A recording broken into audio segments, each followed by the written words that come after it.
اگر انسان پہاڑوں میں بیٹھ کر عبادت کرے تو اس کا فائدہ تنہا اس کی اپنی ذات کو ملتا ہے. بالکل حق ہے. پہاڑوں میں بیٹھ کر اگر عبادت کرے اس کا فائدہ تنہا اس کی اپنی ذات کو ملتا ہے، اور وہ اکیلا جنت میں جائے گا. اگر اس کی عبادت قبول ہوئی تو اکیلا جنت میں جائے گا.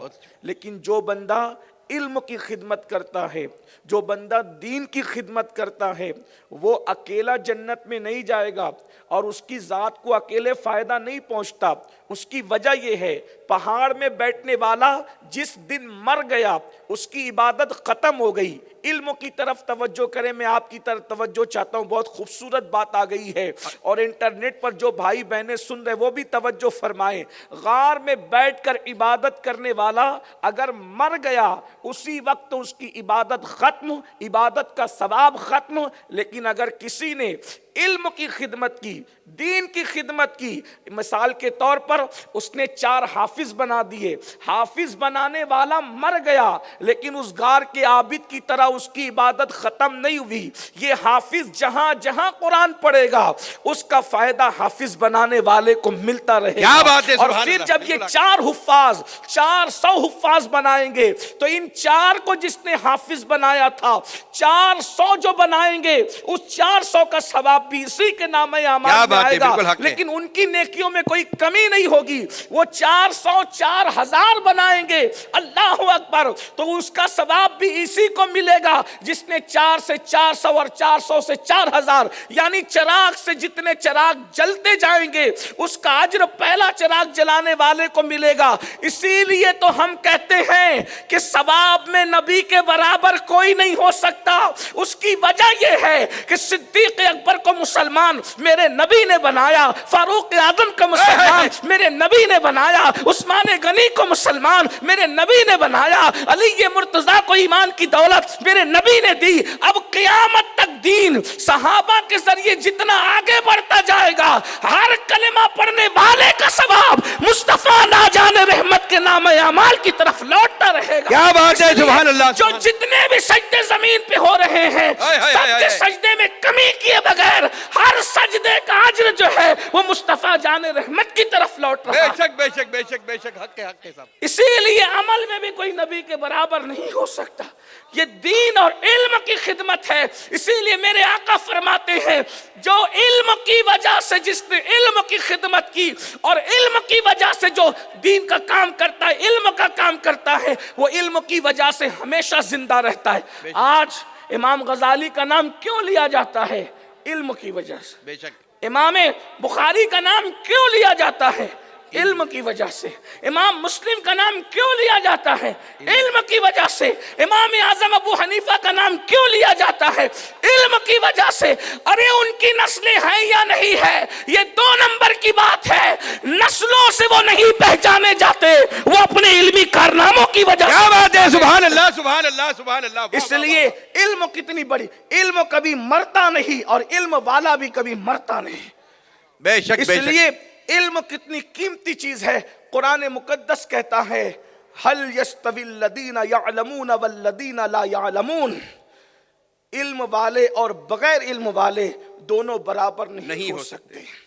فرق ہے. اللہ نے فرق بیان فرمایا. علم بہت بڑی چیز ہے. اب یہاں علم سے مراد علم دنیا بھی ہے اور علم دین بھی ہے، لیکن ہم سب سے زیادہ اہمیت جس کو دیتے ہیں وہ علم دین ہے. اس لیے کہ ڈاکٹر، ٹیچر، انجینئر، ڈاکٹر اور جج کچھ بھی بناؤ بچوں کو، میں بار بار پورے ملک میں یہ بات دہراتا ہوں، لیکن پہلے اتنا علم بچوں کو ضرور دو کہ ان کو ایمان اور کفر پتہ چلے، بے شک. ان کو دین اور اسلام کا حسن پتہ چلے. فرض جتنا ہے علم ہر بچے اور بچی کو آنا چاہیے.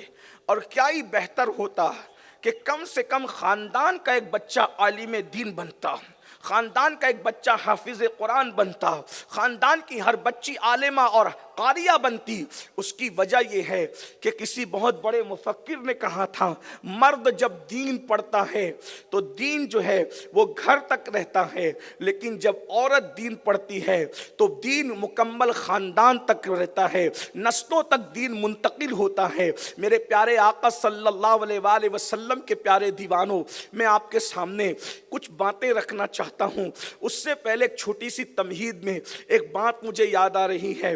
ہم لوگ بیٹھتے ہیں، باتیں کیا کرتے ہیں، اس کا کس کے ساتھ چکر چل رہا ہے، ہم بیٹھتے ہیں بات کرتے ہیں، اس کی روزی روٹی کا کیا مسئلہ ہے، وہ تو بڑا شانہ بنتا ہے، وہ تو بڑی دادا گیری کرتا ہے، وہ تو بڑا کرپشن کرتا ہے، اور وہ تو عورتوں کے ساتھ نظریں لڑاتا ہے، عورتیں بیٹھتی ہے تو وہ بھی کچھ ایسی باتیں کرتی ہے، یعنی کم زیادہ کچھ ہم سب ایک دوسرے میں لگے ہوئے ہیں۔ ایک بات میں آپ کو بتاؤں، اگر ہو سکے تو ایسا کیجئے، جب بھی بیٹھیے یا تو تجارت کی بات کیجئے یا تو کسی کو فائدہ پہنچانے کی بات کیجئے، اور کوشش کیجئے کہ کسی بھی محفل میں بیٹھیے تو علم پر ڈسکس کیے بغیر مت اٹھیے۔ کیا بات ہے، بہت علمی اچھی بات ہے۔ مسائل مثال کے طور پر، اور میں تو یہ کہتا ہوں کہ جاہلوں کے ساتھ بیٹھیے ہی مت۔ جاہل اس معنی میں ان پڑھ کے معنی میں، ورنہ ہم کسی مسلمان کو جاہل نہیں کہتے، کیونکہ جو رسول اللہ کے دامن سے وابستہ ہو گیا اب وہ کبھی جاہل نہیں ہو سکتا۔ لیکن بات چلیں، ان پڑھوں کی صحبت میں مت بیٹھیے، چھوڑ دیجئے۔ اس کی وجہ یاد رکھنا، انسان جیسوں کی صحبت میں بیٹھتا ہے ویسے اس کا ذہن بنتا ہے، اس کا مائنڈ ویسے ہی بنتا ہے۔ آج آپ کو پتا ہے نشہ کیوں پرموٹ ہو رہا ہے؟ نشہ کرنے والوں کی صحبت کی وجہ سے۔ زنا کیوں پرموٹ ہو رہا ہے؟ زنا کرنے والوں کی صحبت کی وجہ سے۔ اور ایک بات میں آپ کو بتاؤں، اگر صحبت آپ کو نہیں بھی ملتی تو انٹرنیٹ پر آپ جس کو دیکھ رہے ہیں، بہت بڑی بات کہنے جا رہا ہوں، انٹرنیٹ پر آپ جس کو دیکھ رہے ہیں آپ گویا کہ اسی کی صحبت میں بیٹھتے ہیں۔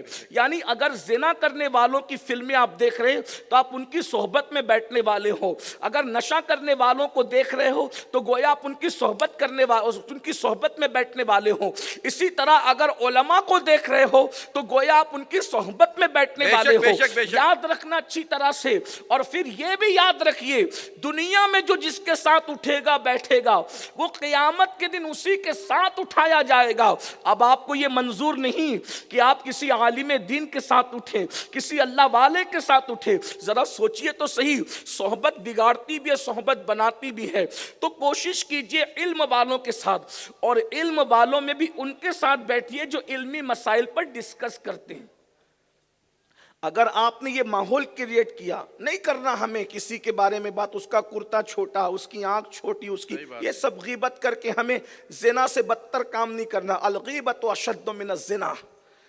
بیٹھو تو علم کے موتی لٹاؤ، دسترخوان پر بیٹھو تو بھی علم کی بات کرو، سماج میں بیٹھو تو بھی علم کی بات کرو، شادی بیاہ میں بیٹھو تو بھی علم کی بات کرو، موت میت میں بیٹھو تو بھی علم کی بات کرو، کیونکہ آپ نے جو علم کا موتی بکھیر دیا ہے جب تک اب یہ آگے بڑھتے رہے گا اس کا ثواب آپ کو ملتا رہے گا۔ اور یہاں تک فرمایا کسی کو دین کی ایک بات سکھانا، کسی کو دین کی ایک بات سکھانا 70 سال کی عبادت سے بہتر ہے۔ کیا بات ہے، بالکل حق ہے، بالکل حق ہے۔ اللہ کے رسول علیہ السلام فرماتے ہیں بلغوا انی ولو آیا، پہنچا دو میری طرف سے اگرچہ ایک ہی بات ہو۔ اب میں آپ کو بتاؤں اس ماحول کا فائدہ کیا ہوگا اور یہ ماحول کس طرح بنتا ہے۔ آج ہمارے بچوں کو وضو کا طریقہ نہیں معلوم، آج ہمارے بچوں کو نماز کا طریقہ نہیں معلوم، آج ہمارے بچوں کو جو ہے وہ غسل کا طریقہ نہیں معلوم۔ غسل خانے کے اندر مہنگا سے مہنگا شیمپو رکھا ہوا ہے، توجہ، غسل خانے میں رکھو، مجھے کوئی اعتراض نہیں ہے، کیونکہ ہم لوگ جو ہے دقیانوسی خیال کے نہیں ہیں۔ اگر اللہ نے نوازا ہے 100 والا رکھتے ہو، 1000 والا رکھو، ہمیں اعتراض نہیں۔ مہنگا شیمپو ہے، مہنگا فیس واش بھی موجود ہے، مہنگے صابن بھی موجود ہے، ساری خوشبو کے سامان ہے، پورا سجا ہوا ہے، آپ کا جو ہے وہ واش روم سجا ہوا ہے، لیکن غسل کا طریقہ معلوم نہ ہونے کی وجہ سے تم ناپاک کے ناپاک ہی رہ رہے ہو۔ کیا بات ہے، بالکل حق ہے۔ بدن پر تو تم نے قیمتی لوشن مل لیے، یہ جیل لگایا، وہ صابن لگایا، وہ شیمپو لگایا، وہ فیس واش استعمال کیا، لیکن تم پاک نہیں ہوئے میرے بھائی۔ تو پتا چلا ایک غسل پر تو سینکڑوں روپے خرچ کر کے بھی پاک نہیں ہو پا رہا ہے، اور تیرے اسلاف وہ تھے جو ندی کے پانی میں غسل کر کے پاک ہو جایا کرتے تھے۔ وجہ ان کے پاس علم تھا، تیرے پاس علم نہیں ہے، فرق ہے۔ ان کے پاس علم تھا، تو جس کا جو غسل ہی نہیں کر پا رہا ہے، جو ناپاک ہی، 3 بچے ہو گئے یہ ناپاک، اس کو غسل ہی نہیں آتا، اس کا غسل کبھی اترا ہی نہیں۔ 4 بچے ہو گئے، اس کا غسل تو جو ناپاک رہے گا، وہ جو جنبی رہے گا، اس حالت میں مرے گا تو اس کا کیا ہوگا؟